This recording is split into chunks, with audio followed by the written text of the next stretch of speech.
जय हिंद।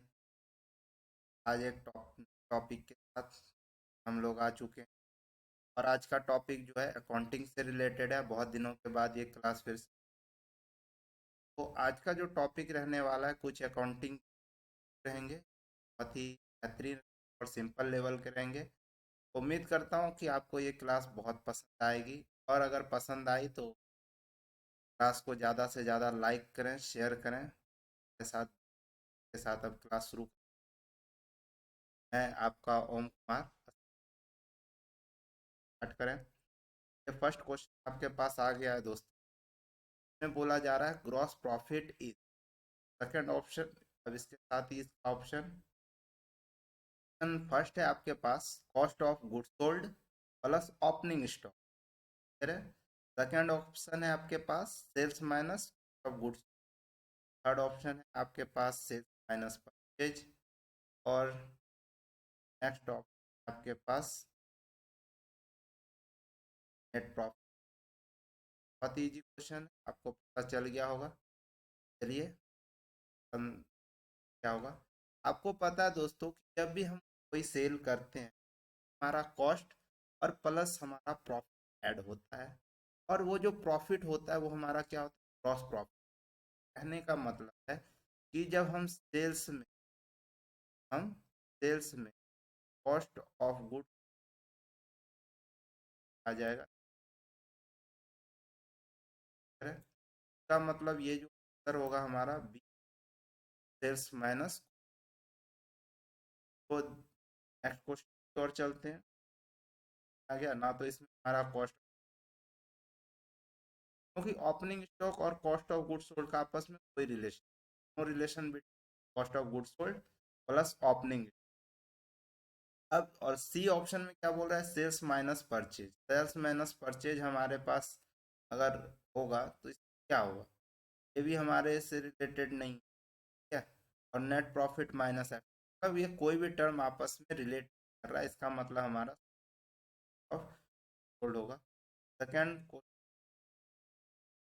मोटू भाई पतलू भाई बाद में बात करेंगे, चाहते हैं। सेकंड क्वेश्चन है आपका डिस्काउंट रिसीव्ड आर। कहने का मतलब है हमें डिस्काउंट रिसीव्ड कब होता है, किस सिचुएशन में हमें डिस्काउंट रिसीव्ड होता है। आपको पता चल गया होगा, ऑप्शन देख। फर्स्ट ऑप्शन है आपका a buyer of good granted discount by seller. मतलब buyer of goods granted discount by seller, buyers ने परचेज किया और उसे क्या दिया गया, डिस्काउंट दिया गया। जैसा कि आप जाते हो अलग अलग जगह, जैसे डी मार्ट गए वहाँ प्रोडक्ट परचेज किया, उसमें आपको डिस्काउंट मिलता है, तो वो डिस्काउंट कौन देता है, डी मार्ट वाला देता है ना। तो डिस्काउंट रिसिप्ट बात हो रही है। सेकंड ऑप्शन है हमारा deducted when we receive cash. जब हम कैश रिसीव करते हैं तब ये डिडक्ट होता है, नो ये गलत बोल रहा है। हाँ, given by us when we are sell goods credit. जब हम क्रेडिट पे सेल करते हैं, ये गलत बोल रहे हैं। ऑफ दिस का तो कोई, कहने का मतलब है ऑप्शन ए हमारा सही हो जाएगा। देख रहे हैं ये भी बंदा सोच के पागल हो रहा है इधर से उधर। तो डिस्काउंट रिसिप्ट कब होगा, जब हम, और डिस्काउंट के हम अलग अलग टाइप्स नेक्स्ट क्लास में देखेंगे। ट्रेड कैश डिस्काउंट, ये अलग अलग टाइप्स होते हैं, थोड़ा मैं बता दूं। जब हम बहुत ज़्यादा बल्क में सामान, और जब हम कैश में डिस्काउंट करते हैं, कैश में जब हम पेमेंट करते हैं तो हमें कुछ डिस्काउंट देते हैं, तो इसे अपन बोलते हैं कैश डिस्काउंट। इस तरह ट्रेड डिस्काउंट होता है, ट्रेड डिस्काउंट में भी हम गुड्स देते हैं, हमें कुछ एक्स्ट्रा गुड्स प्रोवाइड करवा दिया जाता है, उसे अपन बोलते हैं। चलो नेक्स्ट क्वेश्चन कर लें। नेक्स्ट क्वेश्चन है आपके पास long term asset without any physical existence but missing a value are called. कहने का मतलब है ऐसा लॉन्ग टर्म एसेट उसकी फिजिकल एग्जिस्टेंस ना हो। तो आपने पढ़ा होगा assets, two types assets, tangibles and intangible. तो ये जो हमारे पास बात कर रहा है टेंजिबल एंड इनटेंजिबल से रिलेटेड बात कर रहा है, तो हमारे पास जो होगा tangible assets and intangible option आ जाता है। फर्स्ट ऑप्शन हमारे पास बोला जा रहा है intangible assets, second option assets, third option current assets, और लास्ट है हमारे पास। तो दोस्तों जैसा कि आप देख, अभी ऑप्शन ही बोल दिया टेंजिबल एंड इंटेंजिबल, आपको पता चल गया हो। तो अब हम लोग जान लें कि एक्चुअल में टेंजिबल एंड इंटेंजिबल होता क्या। टेंजिबल एसेट्स होता है जो कि हमें टच कर सकते हैं, देख सकते हैं, हाँ।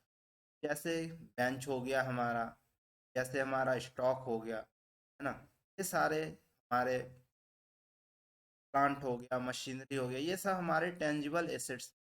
बट इंटेंजिबल एसेट्स वैसा एसेट जिसे हम टच नहीं कर सकते, जिसे हम देख नहीं सकते हैं, जैसे हमारी गुडविल।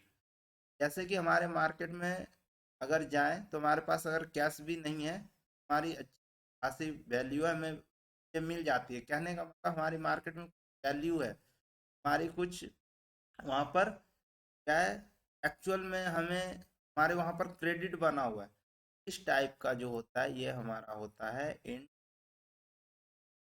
क्लियर है, टेंजिबल भी क्लियर है। नेक्स्ट में अपन फिक्स एसेट्स और करंट एसेट्स के बारे में। चलिए नेक्स्ट क्वेश्चन। नेक्स्ट क्वेश्चन हमारे पास आ गया, copyright, patent and trademark example. तो आपको पता होगा कि कॉपीराइट, पेटेंट एंड ट्रेडमार्क से रिलेटेड। चलिए ऑप्शन देख लेते हैं। फर्स्ट है इंटेंजिबल एसेट्स, एसेट्स। थर्ड हमारा करंट एसेट्स, और फोर्थ हमारा है। दोस्तों में जो हम लोग क्वेश्चन अभी जस्ट किए, टेंजिबल एंड इंटेंजिबल। कॉपीराइट हमारा फिक्स एसेट्स नहीं है, इन्वेस्टमेंट की तरह है, लेकिन इन्वेस्टमेंट एक्चुअल क्या आंसर होना, करंट एसेट्स भी नहीं। अब हम बात कर लें copyright, patent and trade, actual में विजुअलाइज नहीं होते, हम टच नहीं कर सकते। कहने का मतलब एसेट, जैसे कि हम राइट होता, पेटेंट करवाया है, हमारा से रिलेटेड मार्क है, जैसे नाइकी हो गया, अलग अलग मार्क होते हैं, रॉयल्टी प्रोवाइड की जाती है। पेटेंट हो गया कुछ का, हमें पेटेंट, जैसे अभी हम लोगों ने मोदी जी द्वारा 1500 प्लस योग का पेटेंट करवा लिया। अब वो कोई भी अगर योग यूज करेगा तो उससे हमारे से पेटेंट परचेज करना होगा, कि रॉयल्टी हमें प्रोवाइड करना। कॉपीराइट पता ही आपको, अलग अलग हम करवाते हैं, फिर ऑथर पास होती है, कॉपीराइट होता है, होता है इन। तो नेक्स्ट क्वेश्चन है, the debts are to within a short period a year और लेस आर रेफर टू। बोला जा रहा है कि एक ऐसा डेप्ट से हम रिपेट करते हैं शॉर्ट पीरियड, से हम क्या बोलें, हम क्या बोलें। First option liability, liability. Third option current liability. Fourth option है हमारा ऑल ऑफ द एबव। देखिए जो भी हमें, जो हमारे ऊपर लायबिलिटी है, हमें किसी ऐसे पेमेंट करने with in 1 year, with in 1 year यहाँ पे आपका कीवर्ड दिया हुआ है, 1 ईयर है। कहने का मतलब है वो करंट लायबिलिटी, हम 1 साल के अंदर इससे हमने किया हुआ है लायबिलिटी लोन, से अगर हम 1 साल के अंदर प्रोवाइड करते हैं करंट लायबिलिटी, से मोर देन 1 ईयर के लिए करते हैं तो हमारा होता है फिक्स। कंटीजेंट लायबिलिटी जो फ्यूचर में एज अ वर्क करता है, तो कंटीजेंट लायबिलिटी और डिप, कहने का मतलब है यहाँ पर हमारा करंट लायबिलिटी जाएगा। थोड़ा कंटीजेंट लायबिलिटी के बारे में हम लोग बात करें।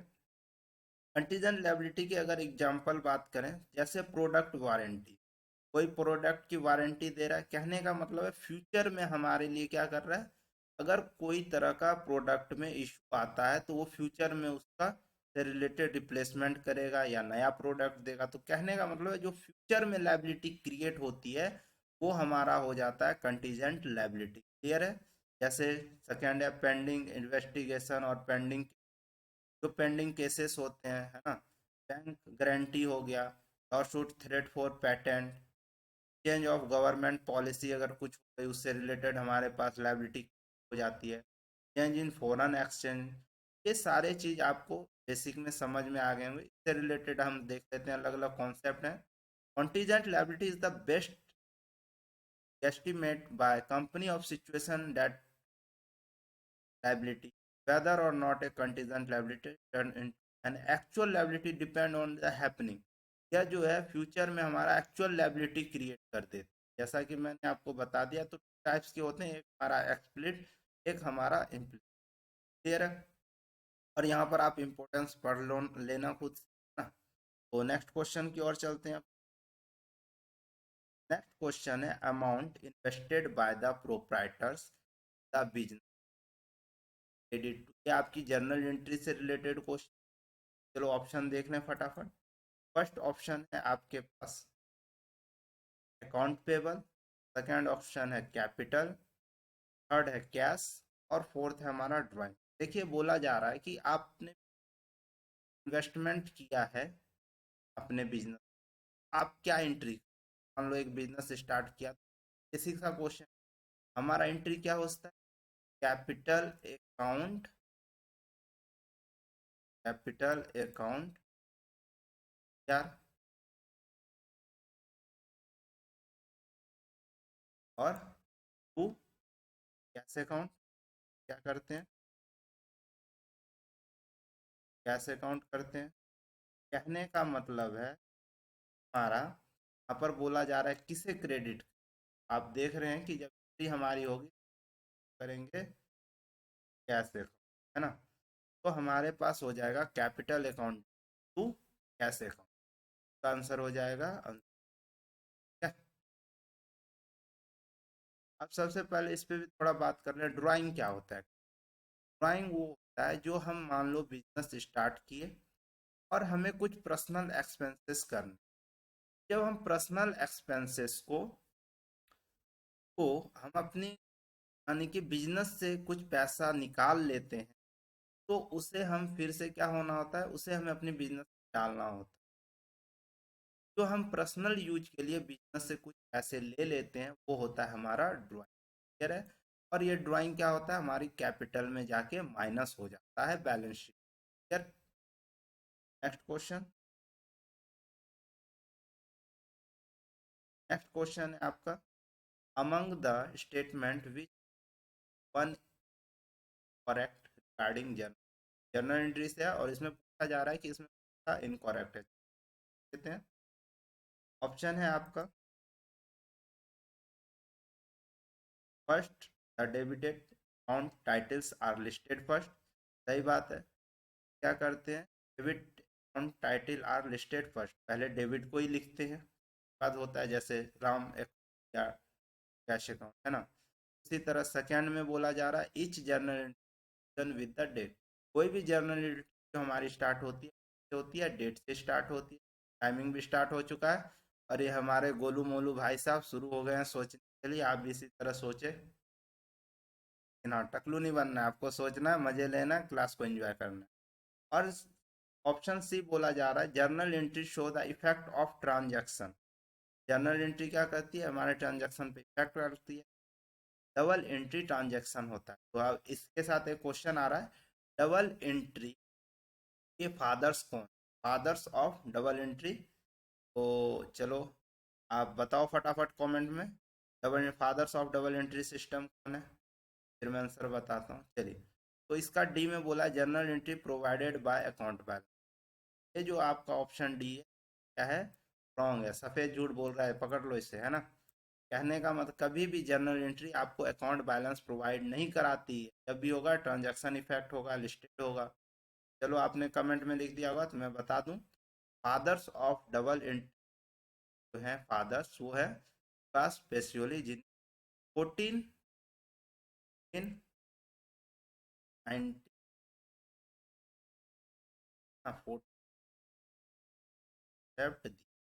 क्लियर है?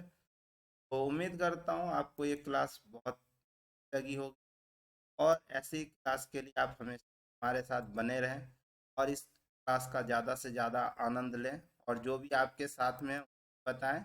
और हम इसी तरह अगर ये आपको क्लास अच्छी लग रही हो तो ज़्यादा से ज़्यादा लाइक करें, शेयर करें, और हमारे साथ बने रहें। बहुत बहुत धन्यवाद। मिलते हैं फिर एक नए क्लास में। बाय दोस्तों, जय हिंद।